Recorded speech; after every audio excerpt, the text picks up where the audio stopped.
Mesdames, Messieurs, bonjour, bienvenue au journal. Ce qu'il faut retenir de l'actualité, les travaux des experts de la 7e conférence au sommet du traité d'amitié et de coopération Côte d'Ivoire-Burkina TAC se poursuivent à Yamoussoukro avec en ligne de mire la conclusion de cet accord dans de nouveaux domaines comme la jeunesse, la femme et l'économie numérique.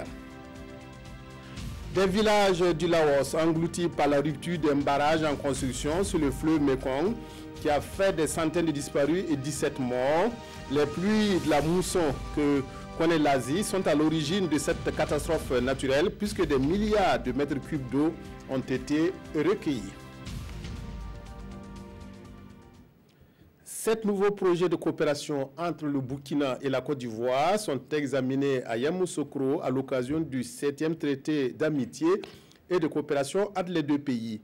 Les travaux des experts se sont poursuivis hier et parmi les résultats attendus, il y a l'élaboration de projets de coopération. Les nouveaux domaines de coopération concernent la jeunesse, l'économie numérique, la femme, l'urbanisme, entre autres. Reportage de notre envoyé spécial Vincent Kendrebego. Les travaux des experts se sont poursuivis ce mardi à Yamoussoukro sur les différents dossiers du traité d'amitié et de coopération entre le Burkina Faso et la République de Côte d'Ivoire. C'est un exercice fastidieux, tantôt en plénière, tantôt en commission, pour élaborer tous les documents à soumettre aux décideurs politiques. Les deux points essentiels consistent à faire le point de la mise en œuvre des décisions et recommandations du dernier sommet du TAC à Ouagadougou, puis d'élaborer des projets d'accord de coopération entre les deux pays. Les travaux doivent continuer dans la nuit de ce mardi avant d'arriver à des conclusions officielles, mais déjà on peut noter 7 nouveaux projets d'accord de coopération qui sont à l'étude. Il s'agit de coopération entre les deux gouvernements en matière d'économie numérique et de postes, d'urbanisme et habitat, de coproduction, formation et d'échanges cinématographiques et audiovisuels. 2 fonds sont également en étude par les experts. Il s'agit du fonds de l'amitié et de la coopération ivoiro-burkinabé pour l'insertion des jeunes et un autre du même type pour la promotion de la femme. Les techniciens vont définir les modalités pratiques de leur fonctionnement. Coopération entre le médiateur du Faso et celui de la République de Côte d'Ivoire, lutte contre la traite transfrontalière des enfants, ce sont autant de nouveaux projets de coopération que les experts du TAC doivent déposer sur la table du Conseil conjoint de gouvernement qui a lieu jeudi dans la capitale politique ivoirienne. Dans le cadre du 7e TAC, nous réalisons des focus sur des Burkinabés vivant en Côte d'Ivoire. Ce midi, nous nous intéressons à Alassane Bambara, un jeune artiste peintre installé à Abidjan depuis 2002 et qui fait de ce art son gagne-pain. Son portrait avec Bilidou Bazongo et Moussa Sanon. Alassane Bambara, un Burkinabé qui fait de la peinture son gagne-pain à Abidjan. Âgé de 47 ans aujourd'hui et installé depuis 2002 dans la capitale économique ivoirienne, le natif de Bobo de la Souci a forgé une solide réputation. C'est un jour, je regardais une émission où je vois qu'ils sont en train de montrer ce genre de travail et ça m'a plu. Comme j'avais un peu de ça dans mon sang, j'ai essayé de développer, de commencer à faire ça et puis je vois que ça me réussit un peu. Chef de cet atelier situé dans les quartiers de Plateau d'Abidjan, l'artiste burkinabé qui est marié et père de 4 enfants gagne bien sa vie. Les prix de ses œuvres varient entre 10 000 et 600 000 francs CFA. Moussa Douamba est lui aussi burkinabé. Il est un des amis et fidèles clients de l'artiste. Franchement dit, c'est l'un des artistes, une fierté de la communauté. Très discret, mais qui fait du bon boulot. Il a plus de 2000 œuvres sur place ici et on a vraiment des difficultés pour choisir quand on rentre dans l'atelier de M. Bambara. Outre les clients, les stagiaires, notamment ceux de l'Institut national des beaux-arts de Côte d'Ivoire, ne tarissent pas de loge pour Alassane Bambara. C'est aussi le cas pour ce jeune burkinabé, un de ses employés. Quelqu'un qui travaille avec une personne qui est simple, voilà, qui est compréhensive en toutes choses. Je pense que voilà, tout est bon. C'est quelqu'un aussi qui cherche à réaliser certaines choses pour que nous puissions agrandir l'atelier que vous voyez, pour qu'un jour nous puissions même donner peut-être des cours voilà, aux jeunes pour pouvoir faire quelque chose. Agrandir son atelier, c'est l'un des rêves de Alassane Bambara, l'artiste burkinabé très heureux devant l'image de son pays à l'étranger. Autre rêve de l'artiste burkinabé vivant en Côte d'Ivoire, pouvoir participer à la prochaine édition du CIAO et également voir un jour ses tableaux exposés partout au Burkina. La cuvée 2018 de l'Institut des hautes études internationales est désormais sur le marché de l'emploi. Les 24 MP30 de la 7e promotion ont reçu hier leur parchemin marquant la fin de 2 ans de formation, des diplômes en diplomatie et relations internationales. La promotion avait pour parrain le docteur Lassina Zerbo, secrétaire exécutif de l'Organisation du traité d'interdiction complète des essais nucléaires. Reportage Amadou Diko. Avec pour nom de baptême tous engagés dans l'unité, cette 7e promotion est composée de 24 étudiants en fin de cycle, désormais titulaires d'un diplôme en diplomatie et relations internationales, dont 13 en options politiques internationales, 9 en droit et 2 en finances internationales.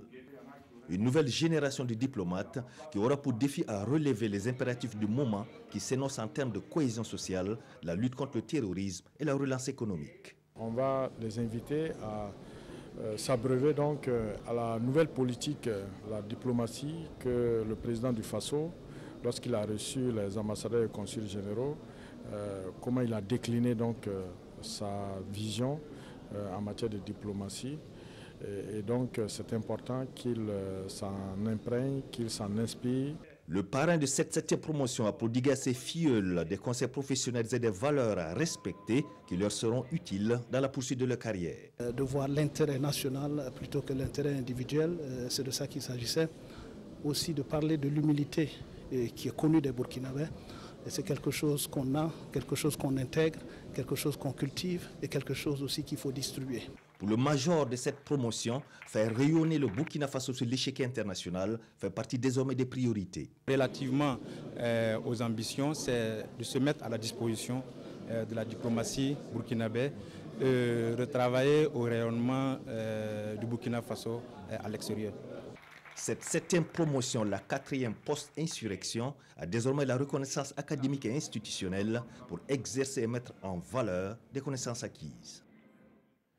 Ces diplomates viendront œuvrer en faveur du renforcement des relations du Burkina avec d'autres pays comme l'Égypte, le pays des pharaons, a commémoré lundi dernier le 66e anniversaire de sa fête nationale. La communauté égyptienne au Burkina s'est retrouvée à l'ambassade en compagnie de leur hôte burkinabé pour célébrer l'amitié et la coopération entre Ouagadougou et le Caire. Jean-Eudes Bayala, Nyarkiteda.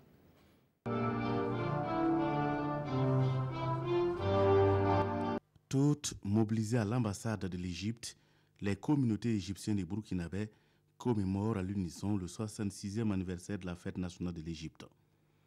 C'est une fête qui rappelle la révolution du 23 juillet 1952 en Égypte, un événement historique et qui marque la chute de la monarchie et le passage à la République.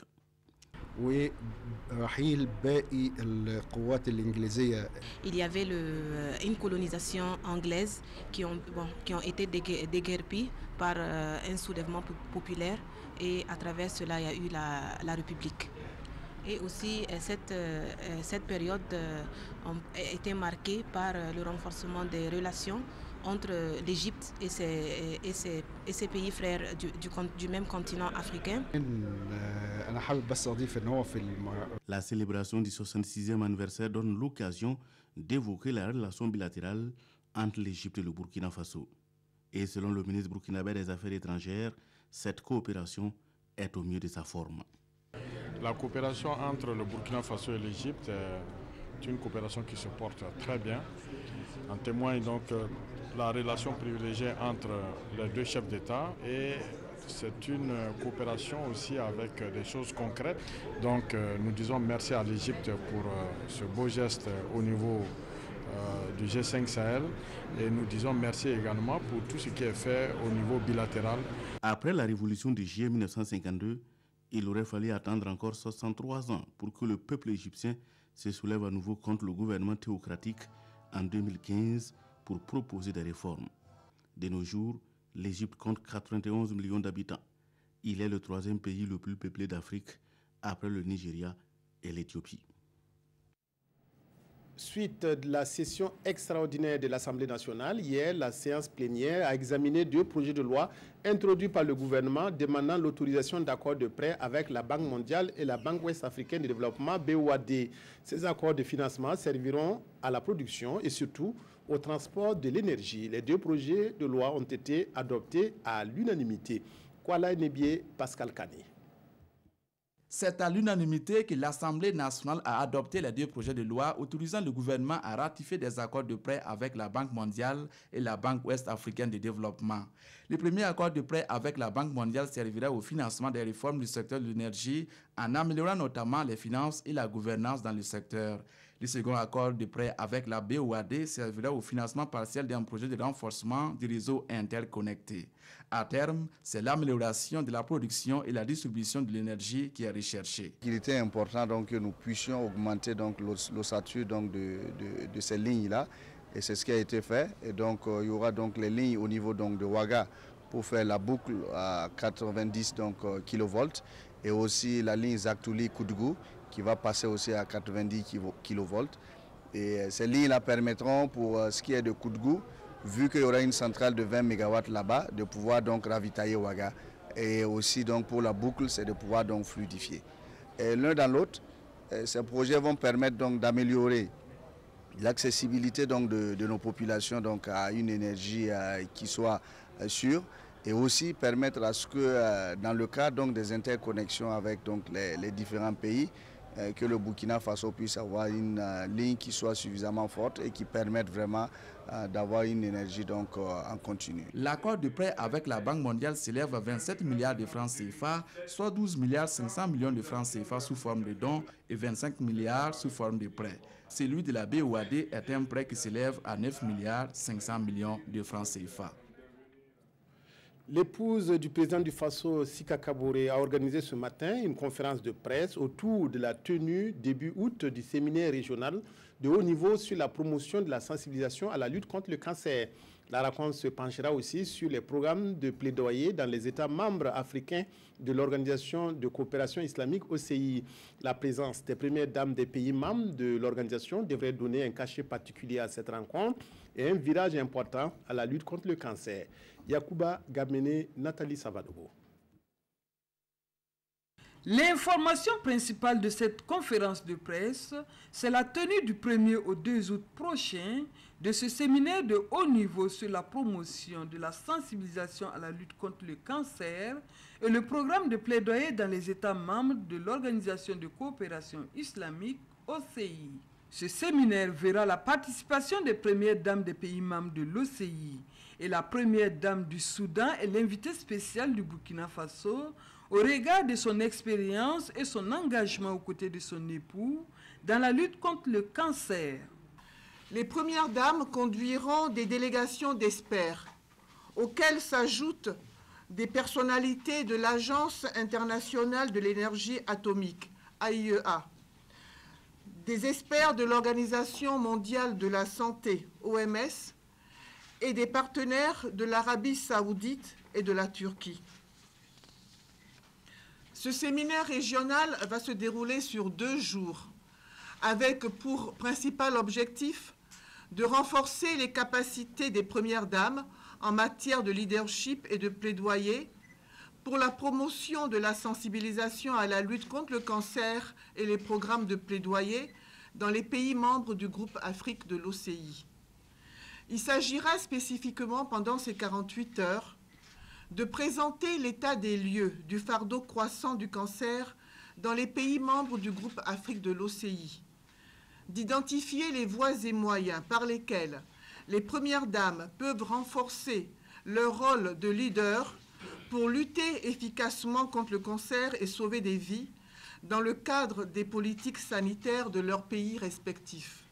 Aussi, les premières dames auront, entre autres, à s'informer sur les opportunités et les meilleures pratiques régionales et promouvoir des mécanismes de coordination en matière de registre de cancer, de planification et de mise en œuvre du contrôle du cancer afin de renforcer le système de santé.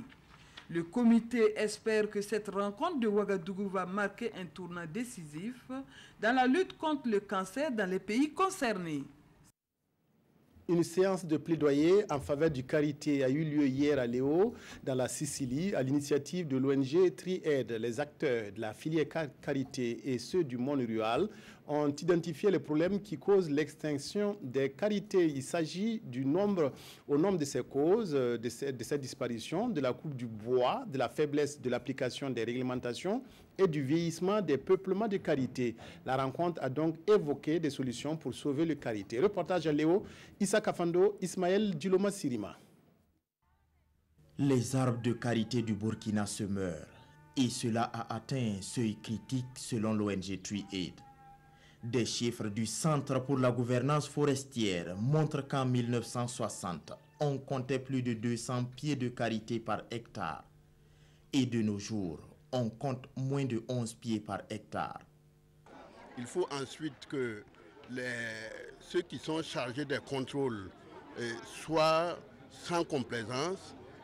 On l'a dit, le karité est une espèce intégralement protégée. Et il ne faut pas se cacher devant de faux fuyants tels que cet arbre-là est mort, donc je peux le couper. Même mort, on ne doit pas le couper. Le Centre pour la gouvernance forestière appelle aussi les collectivités territoriales à plus d'implication. En amont, nous avons ici décidé de créer nos propres forêts au niveau de la commune, au niveau de 19 villages. On va créer des entités déjà qu'on va classer. Je crois qu'on va planter des karités. Et l'ONG Tri-Aid de soutenir que grâce aux chercheurs burkinabés, il est possible de planter du karité qui va produire en 3 ans. Nous avons en 2017 procédé en fait au semis direct du karité au niveau de ces parcs. Donc on a semé le karité directement pour que en fait ça puisse pousser et améliorer en fait la productivité au niveau de ces espaces-là. Donc aussi à la pratique de la RNA, c'est-à-dire aider en fait les jeunes pousses déjà à grandir et à devenir en fait des arbres adultes pour produire les noix de karité. Dans cette lutte pour sauver le karité, la fédération Nounouna de Léo veut partager son expérience avec d'autres provinces. Le Laos gère une catastrophe naturelle causée par la rupture d'un barrage en construction dans le sud-est de ce petit pays d'Asie. Plusieurs milliards de mètres cubes d'eau ont été enregistrés après les pluies diluviennes de la mousson, ce qui a occasionné la rupture de l'ouvrage. 6 villages ont été entièrement engloutis par les eaux, laissant de nombreuses populations sans abri. Plusieurs centaines de personnes sont portées disparues après l'effondrement d'un barrage dans le sud-est du Laos. Le barrage était en construction sur un affluent du Mékong dans la province d'Atapéou. Des milliards de mètres cubes d'eau ont submergé au moins 6 villages et laissent des milliers de personnes sans abri. Le drame a eu lieu lundi soir et les autorités sont toujours en train d'évaluer l'ampleur de la catastrophe. Selon l'entreprise responsable du barrage, les pluies continues ont fait s'accumuler d'importantes quantités d'eau dans le réservoir et sont à l'origine de l'effondrement. Entre 10 et 20 barrages sont actuellement en construction au Laos le long du Mékong. La plupart sont financés par la Chine. L'énergie hydroélectrique constitue l'une des principales sources de revenus du Laos. L'arrestation d'un gang et les présumés assassins de l'assistant de police Stéphane Tiemtoré est commentée par les quotidiens. Les journaux évoquent aussi l'attaque du poste de brigade de gendarmerie de Matiakwali. La revue de presse avec Abdoul Rasmane Zongo. C'est un gang non-stop, c'est-à-dire qui dépouillait et tuait sans limite. Eh bien, la police nationale lui a fixé maintenant un stop, une limite. Et le journal Le Pays s'en contente logiquement avec ce titre, Bolibana, ou fin de cavale du gang, de Amado Compaoré du nom de son cerveau. Aujourd'hui, Faso saisit également cette heureuse balle au bond et s'en délecte à son tour en ces termes. Les assassins du policier Stéphane Tiemtoré interpellés. L'assistant de police explique ou se souvient tristement au judo Faso avait été mortellement touché par 3 balles de ce gang, un gang aussi auteur de nombreux cambriolages à domicile et dans les auberges. C'est un gang mixte, précise l'observateur, constitué d'hommes, notamment de repris de justice, mais aussi de femmes, d'une mère, d'une grande sœur et d'une épouse. Le butin retrouvé, ajoute le pays, est constitué entre autres d'armes, de motos et d'un véhicule, non comptant les fortes sommes pécuniaires arrachées ou extorquées au cours de ces actes de banditisme. Et justement, entre le grand banditisme et le terrorisme, il n'y a pas un grand pas. La brigade nationale de gendarmerie de Machakwali, affiche Sidoya, a été victime d'une attaque terroriste dans la nuit du lundi à mardi et faisant un blessé côté Pandore. Une attaque terroriste qui fait office de représailles, car, en effet, selon notre confrère du journal Sidoya, les assassins cherchaient à libérer 14 présumés terroristes qui, aux dernières nouvelles, rapportent les éditions Le Pays, ont été transférés dans une autre prison. C'est tout pour cette édition de 13h sur la RTB. Merci de votre aimable attention à la télévision nationale. Excellent après-midi à toutes et à tous.